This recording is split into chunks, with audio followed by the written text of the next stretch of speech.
Anyway, well, while we're visualizing that car. Yeah. Oh, he does. Yeah. Very good. Yeah. Maybe you saw a really good one. Yeah. Right?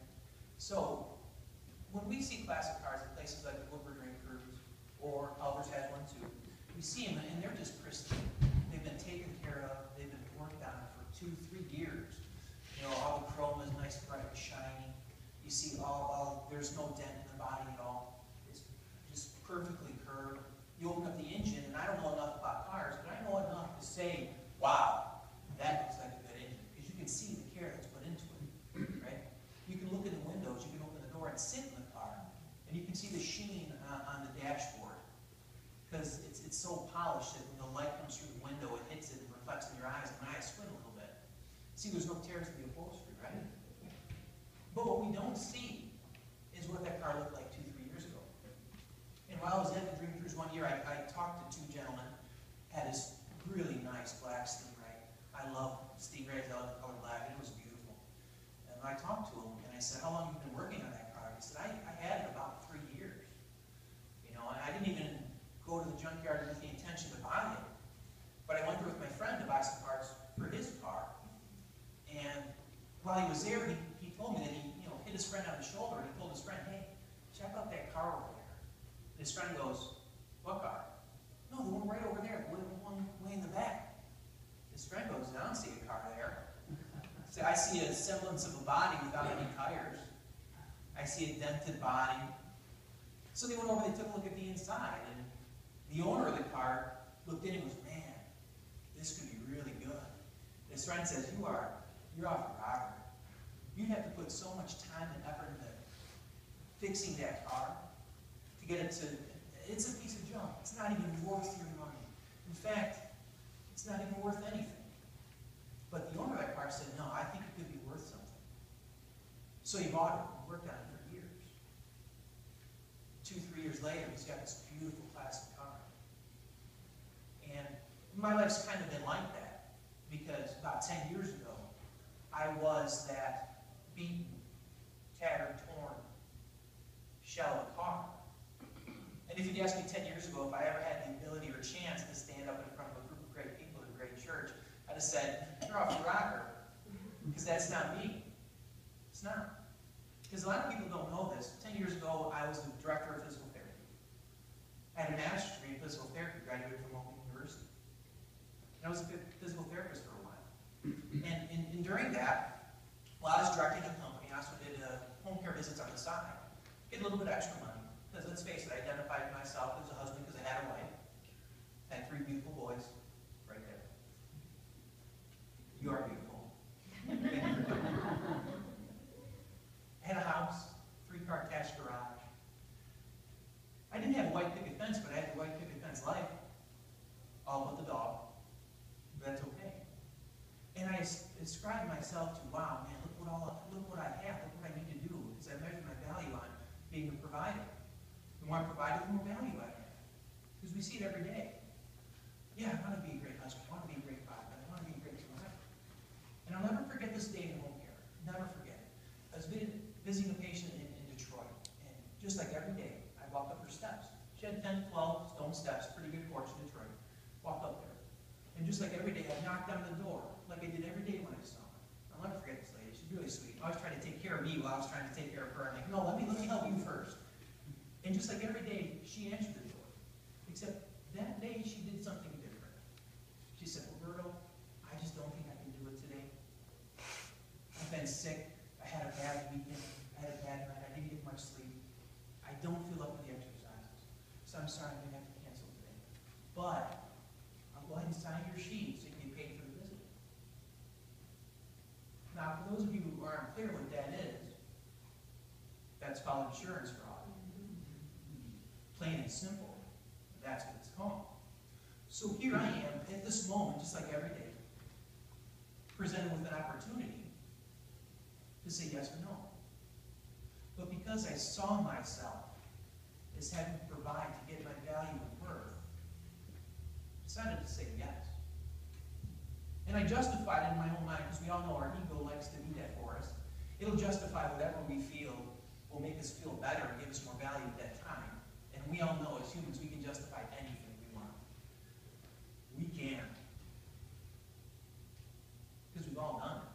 I justified it by saying, I'm not hurting anyone.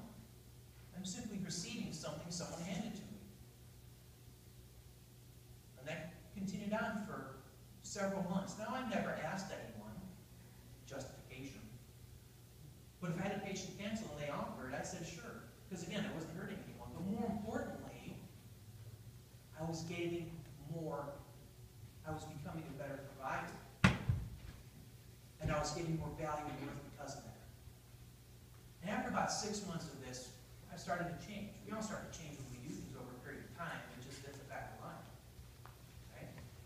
And this day, 6 months later, I will never, ever forget this day as long as I live. I'm driving down 75, going to another home care patient's house, and I get a phone call from one of the offices that I did the visits on the side for. And I answered the phone, and they said, Roberto, we just want to let you know you don't need to go see this patient today. We know you're planning on it, but you don't need to go. She unfortunately passed away in the hospital late last night. Now, it's a tragedy. It is. But my first thought, built upon 6 months of justifying why being a better provider gave me better value, led me to think, my first thought was, there goes $50. That's what I thought. I equated patient passing away to $50. Well, that moment hit me about 10 seconds later. How many of you have seen the movie Jerry Maguire? Tom Cruise? Seen that, right? In that movie, he really had a moment where he hated himself. And I had that same moment. As I pulled over, I realized what I became. Opened my door, and I bounded up the side of I-75, just past the Davidson. I'll never forget that. And about 2 to 3 months after that, I entered a very difficult period of depression. Because I saw myself in that moment as that broken down, beaten up plastic car. I saw myself as the friend saw the car, not as the owner. So about 3 months, I didn't do a thing. I did a couple things, but not much, nothing productive. Because I didn't see myself as worthy of it. I didn't. Why am I going to try to do something when I don't feel I'm deserving of it, right? Then I'm sitting in front of J.C. Park in Orion, childhood park, in my car, looking at the trees, contemplating life and my worthlessness within it. Did a lot back then. And Jerry Maguire wrote a memo. I wrote a poem. And I'm going to recite it for you because it really allowed me to see something that I think is really the key to understanding that while there are a lot of things we can do in life, a lot of things we can have in, such as prayer, such as forgiveness, such as gratitude, that will allow us to accept our life and attain more in life, inner peace. There's something that we need to have before that will carry us through when the storm comes. Because we all know the storm of life is coming. Any moment it can hit, and it did. Who are you going to be when it hits? Who are you going to be when you don't feel like forgiving that person that wronged you? Who are you going to be when you don't feel like you should have gratitude because you really don't have much? And you're looking at everyone else that has a lot more. Who are you going to be? Are you going to be able to do that? So the poem I wrote is called The Reason We Break. Sundered from within a mind, as my soul is incomplete. I cannot describe the pain I feel as I ride beneath your feet. Why have you destroyed me in all that I am never? Was this your goal? To rip my soul? My sentence is forever. Looking up to you, I see beyond what mortal minds may hold. I see my hope, my truth, my love, my life, my redemption has been foretold. The blissful peace of air unbound I sense in my ruined being. But I hasten to disbelieve the frightened vision I'm seeing. I see my damaged soul is healed, mended by your abounding grace. You have wiped my hands of blood and dried my tear-rot face. You have done what should not be by the power of your hand. You have broken me to set me free, and now I understand. Well, what was it I understood that very moment when I read that poem out loud to myself in that park? What did I understand? I understood that I had the choice to see myself two different ways. I had the choice to see myself as the owner of that classic car's friend saw the car, as worthless based on everything that had happened to it, everything that it had done throughout its entire existence. I could choose to see myself as a worthless man who basically failed everyone he'd ever known. My wife, my kids, my parents, my family, my job, my profession, my career, my instructors who instilled the values in me. I could choose to see myself like that, absolutely. Or I could choose to see myself the way the owner saw the car. Because the owner of the car saw the potential within it. Even though it had no wheels, it saw how fast it could go. Even though it had no engine, it saw the ability that that car possessed, how beautiful that car could be, if only given some work over time. That owner saw hope. And that owner saw belief. Because he took that 2 to 3 years and spent countless time on it, spent thousands of dollars on that car. Because he believed that that car could be renewed.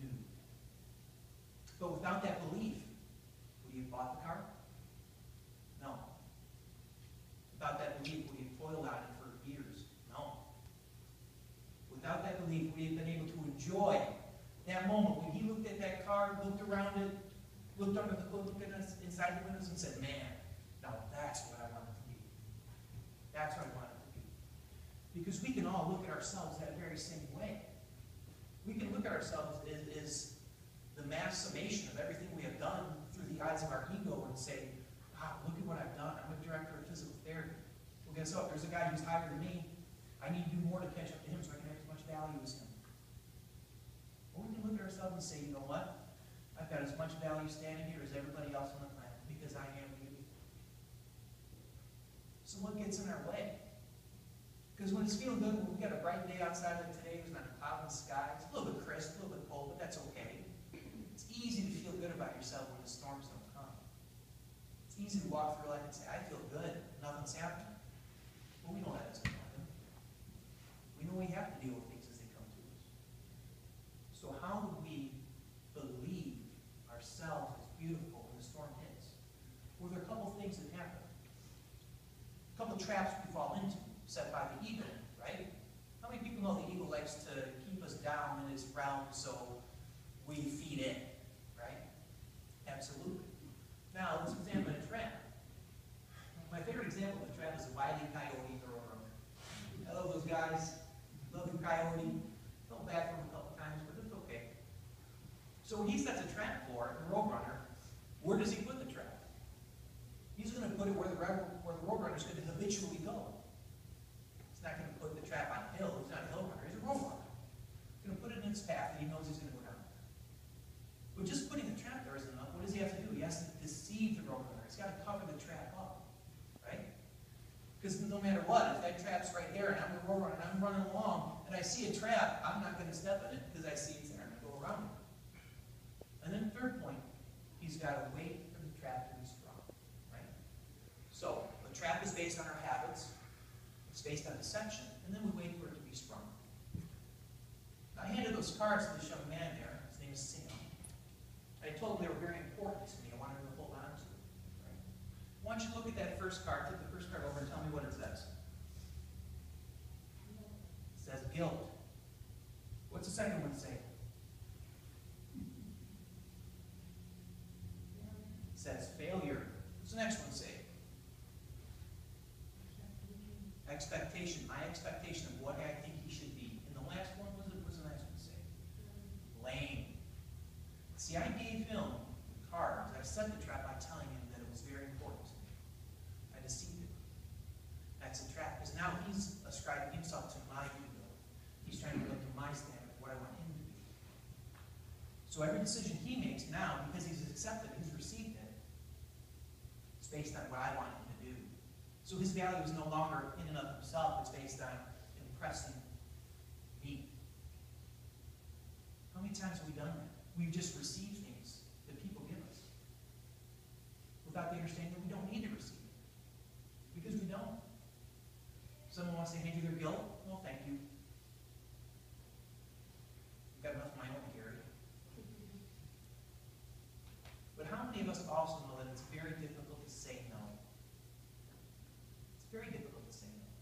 Because when we say yes, we want to carry something for someone else.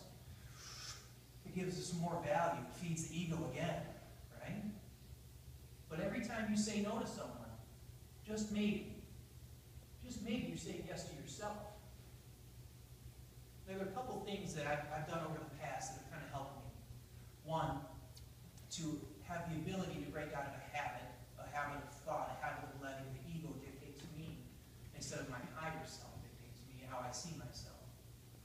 And I've got a couple charts out there. The first one, it's a table basically, and it's got 4 columns in it.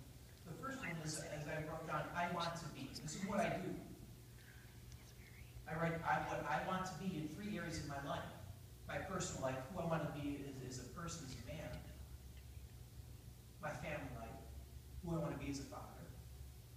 And thirdly, my professional life, who I want to be in a profession. Not who I think I am, who I want to be. Because it's important to see that on a daily basis. The second column, I'm going to write down where I missed it. For the professional life, that was very easy for me. I committed insurance fraud. Pretty easy to see that. Because we need to know where we missed it. But it doesn't end there. The third column, what did I learn from it? Because we can learn something from everything we go through. Every failure we do. I learned something great about myself. I learned that I had weaknesses that I had to address. I learned that I wasn't who I wanted to be. And in the fourth column, what am I going to do to better myself? Well, for one thing, I'm not going to commit insurance fraud again. That's an easy one. But also, I'm not going to put myself in a position to where I put someone else's value of who I need to be above what I believe in myself. If we see that on a daily basis, we begin to learn that when we miss it, it's no big deal. It gives us an opportunity to learn from it. How many of us have learned something from something we didn't right? It just confirms what we did. How many of us have learned something, actually learned something from something we missed? Yeah. You can learn so much more about yourself from a failure than from a success. Now, the successes feel better. They should. I mean, it's better to get a reward than that. But we can learn, we can improve only when we miss it. Second thing I did to help me understand that we need to say no. Sometimes we do. Is I wrote down another chart. I like charts. I like spreadsheets. There's a big joke about how much I love spreadsheets. I really do. So I do a lot of it on there, a lot of tables, whatever. First thing is, I list at the end of the day or at the end of the week how many times I said no. Okay? Because it's difficult too. And the more you see it, the more you understand, the more you need to do it. Second column in that is, how did me seeing no enable and help me become more what I want to be? It links no now to success. It links no now to growth. That's what all it is. It's about growing every single day. And then the third column is, how did me saying no, helping myself where I want to be, what is my reward for that? I'm going to reward myself for saying no. Because so many times we convict ourselves for saying no. I felt so bad I had to say no. I feel so guilty I couldn't help that person.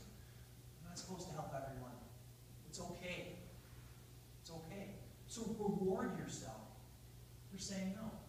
Because just as we need to address, some of the negative things that we do, we need to enforce some of our positive things, right?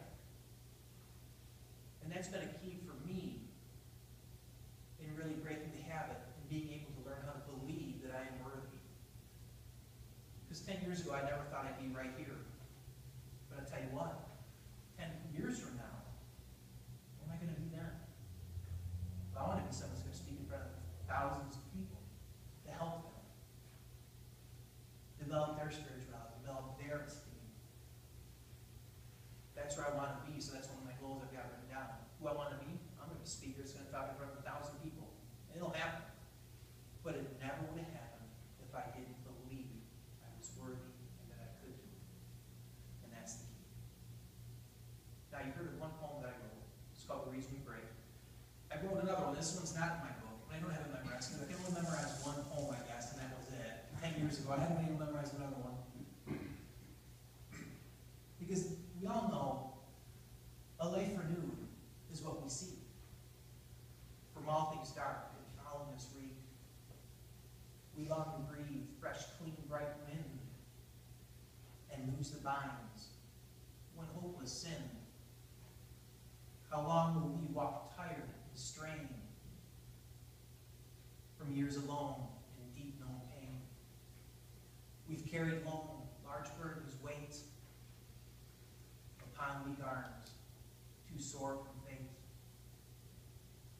And yet we still believe in hope. Deep down within, to cut the rope that traps our hearts to hang our joy. From out of love, our dreams employ. For this is truth, let all contend. We needn't hide, his smiles pretend. For on this day, we break the lies that keep us from our soaring skies. So when we soar, and soar we will, we'll reach the stars as truths instill their divine hope, love, faith, and grace, to finally see all things in place. That's what it's about. It's about seeing all things, including ourselves, including our hope, including everything we think we know about ourselves based on what we've done, and understand that we have not even come close to tapping into the potential we have. But we can't do it unless we believe first. We can't do it unless we let go of some of the habits that we have about seeing ourselves through our ego instead of our higher self.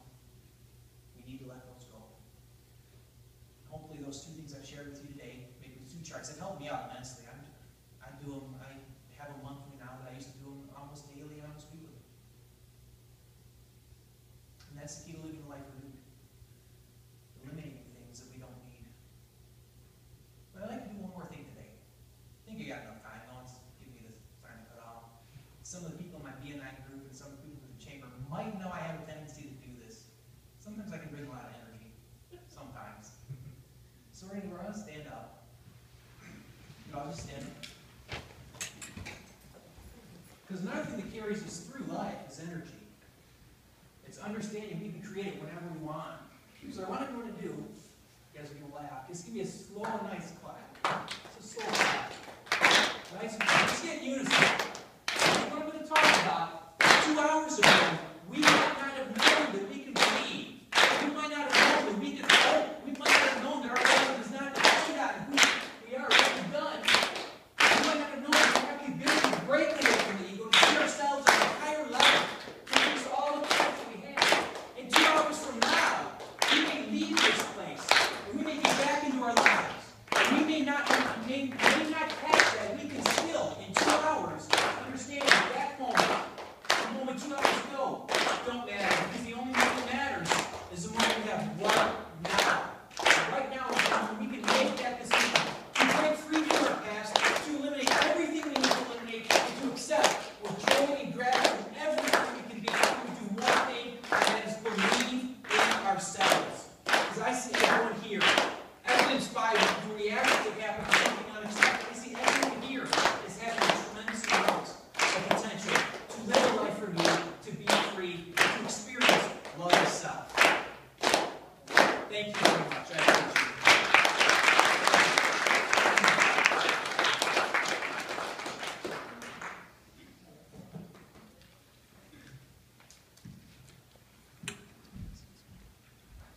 Well, thank you